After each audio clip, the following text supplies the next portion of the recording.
We're going to go ahead and get started with our post-game press conference with Oregon. I'm going to ask Coach Lanning to give a quick remark, and then we'll open up the floor for questions. Coach? Yeah, before we get into the game, first off, just want to recognize the people in New Orleans and how we're thinking of them, praying for them. There's no place for that in this world, and disappointed to hear that happens. And the loss of life is always something that you don't want to take for granted. So I'm hoping for some solutions there. But getting into the game, they clicked tonight. We didn't, and I didn't get our team prepared. And that's a great team. When you play a great team like Ohio State, you can't not be clicking on all cylinders. And they were clicking on all cylinders. We didn't really have the ability to stop them, and didn't have the ability to get something going for us on offense. And we haven't faced a lot of moments like that this year. It's an unbelievable team. Coach Day and his staff have done an unbelievable job there. Don't want to discredit what our players have been able to accomplish this year. We had a great team. We just ran into a great team tonight, and we didn't play our best. So credit to those guys. I'll say this about our team. There wasn't a second we stepped on the field where I felt like our guys were disheartened. They didn't want to give the effort to go out there and play. I just don't think we had a good enough plan as coaches, tonight, and we got to find ways to prepare ourselves for these moments, better as a coaching staff. But I love that team. I love that team in there. I love what those guys were able to accomplish. And what's tough is when you play great teams at the end of the season, somebody's not going to come out on top. And those guys came out on top tonight. Obviously that's a team I think that has the ability to go win it all. So proud of our guys. Certainly proud of this season, and disappointed in the night. If you're a competitor, there's no way you're not going to be disappointed in the result tonight. Thank you, Coach. We'll now open up the floor for questions. Please raise your hand and state your name and media outlet when asking one. Our first question comes from the front right here. Mike's coming to you.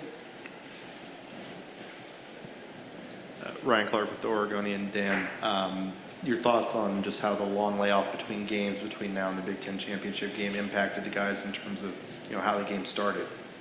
Yeah, I think that's an excuse. I thought our guys prepared well going in. Obviously, they had a better plan than us, but that's an excuse. That's an opportunity that we had to recharge. I thought our guys did practice well. I'd tell you if that wasn't the case. I thought they had great focus. I just don't think our plan was good enough, and I think they had a great plan to attack us. So credit to those guys. Okay, our next question will come from the gentleman right behind him. We just pass the mic. Eric Scopel, Duck Territory. Dan, you've obviously talked about the growth mindset a lot. Talked about this game and maybe some of the things didn't go right. What do you learn from this, and maybe things that you need to adjust going forward? Yeah, we got to be able to adjust a little bit faster, right? There were some things that we were able to get going at points, throughout the game. We didn't adjust fast enough, and it's tough when you play a team that doesn't have a lot of weaknesses, right? They got strengths, right? Their wideouts were creating a lot of success, down the field, and then their ability to run the ball, right, makes them a dangerous team. They didn't make mistakes in special teams. You need some of those things to bounce your way. And then, offensively, we struggled to get a first down, early on. And I thought Dillon did an unbelievable job there at the end of half, creating a spark for our team. But a lot of those weren't natural plays. It wasn't like the first read was there. It was this guy, busting his tail, and guys like Trayshawn and the O-line fighting like crazy to extend plays and, create those moments. And we just didn't have enough of those moments tonight. Our next question comes from Pat Fording in the middle. Thank you for Dillon. What were you hoping to do game plan-wise that they took away from you guys? You plan to create explosives, be really good on situational football, and move the chains that way. We just didn't do that on third down, and they had a great plan, like Coach said. If you don't go get the third, then you can't move forward. Our next question comes from the back right. Hello, Rashawn Haylock, KTLA5. This is for Coach.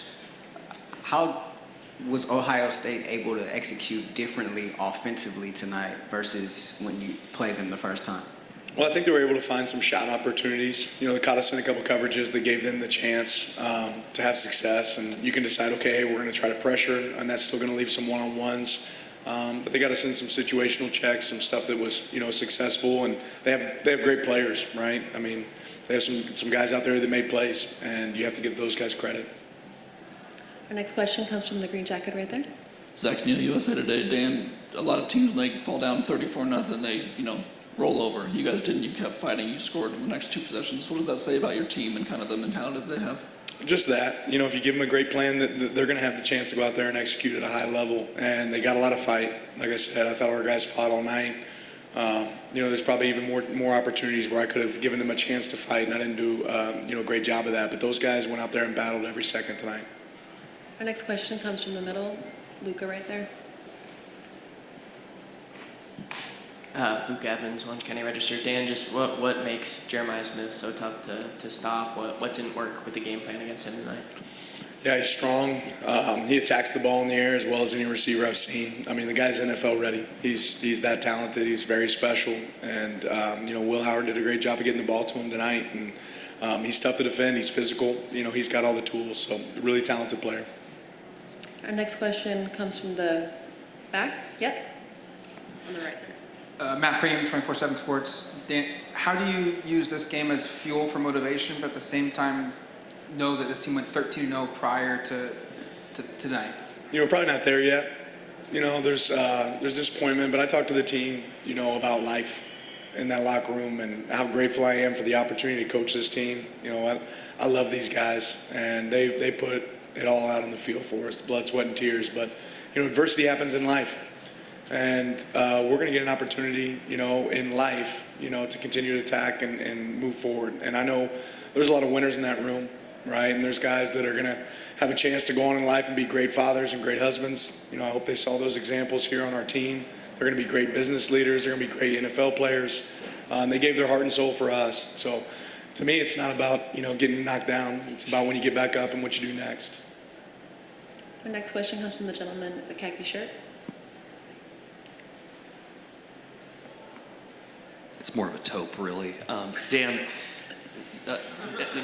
Bill Orm with the Oregonian. Dan, Evan was such a weapon for you guys in the first matchup against Ohio State. Sounded like something happened pregame. Could you maybe elaborate a little bit on what happened with him and what did you miss most about not having him? Yeah, he's a dynamic player. He's been great for us all year. Kind of got tweaked in pregame and had been able to practice, but had been somewhat limited. But we thought he was going to be, potential go and. Leaned on the side of protecting the player. In that situation, I think if you ask Evan, he want to be out there on the field. But you don't want to put him in a situation that it's not going to be safe for him. And he's certainly been a dynamic piece for us all year and would have loved to have him out there for us. But grateful for what he's been able to do for us this season. Next question comes from the gentleman in the brown in the front. Josh Peter with USA Today. Dan, why do you think Ohio State struggled the way they did against Michigan? And do you see any significant adjustments they've made since then to get things turned around the way they have? Sometimes it's not your day. And I think that was us today, right? It wasn't our day today, and it wasn't their day, against Michigan. But, what's unique about college football right now and this dynamic is you got to be playing your best ball at the end. And I think anybody that's watching Ohio State recognizes they're playing really good football. We have time for 2 more questions. The next one will be one on the front, left-hand side. Jordan Mendoza, USA Today. Jeffrey, what were you seeing out of the Ohio State offense that was really just causing you guys some issues in the first half? Yeah, overall, I think that they did a good job taking shots early on.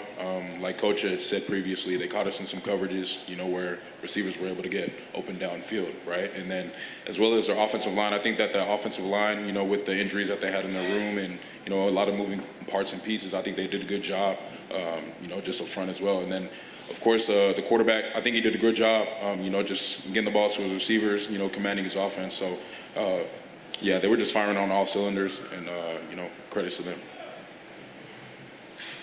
Okay. Our last question will come from the gentleman in the jacket right there.